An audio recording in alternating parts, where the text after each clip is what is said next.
స్వామి మాల. స్వామి. ఆ! స్వామి. స్వామి భోజనం చేసావా? భోంచేసామ్మా రమ్మి. ఇప్పుడే 2 గంటలకు భోంచేస్తారు స్వామి. అమ్మమ్మ చూసావా లావణ్య ఎంత మాట అందో.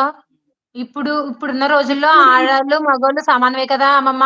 ఏంటి అలా చెప్తున్నావు అంటుంది. అలాగే సమానమని ఎంకరేజ్ చేస్తారు. మనం ఎదిరించకూడదే లావణ్య. అది సమానమని ఎదురుతావా? అది ఆహా. అలా అడుగు. గట్టిగా అడిగావు అమ్మమ్మ. అడిగి పడేయమ్మా. సమానమని ఎదిరించకూడదు రైటే. కానీ హ్మ్. ఆడోళ్ళు ఓర్చుకోవాలి అది. ఆడోళ్ళు అంటేనే భూమాత అంటావు కదా అందుకనా? ఆ. సర్లే ఏదో ఈ రోజుకి మాత్రం మరి ఓర్చుకుందాం. భూదేవ స్వామి తల్లి భోజనం ఆడపిల్ల పుడితే చెప్తున్నారు. నవ్విందంట.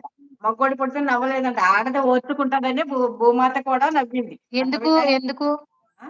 దేనికి నవ్వేంది భూమాత? ఆడపిల్ల ఓర్చుకుంటదని మరి చెప్పేదేంటి? కష్టం వచ్చినా, సుఖం వచ్చినా, భర్త తిట్టినా, ఎవరు తిట్టినా, ఎవరైనా గొడవ ఆడినా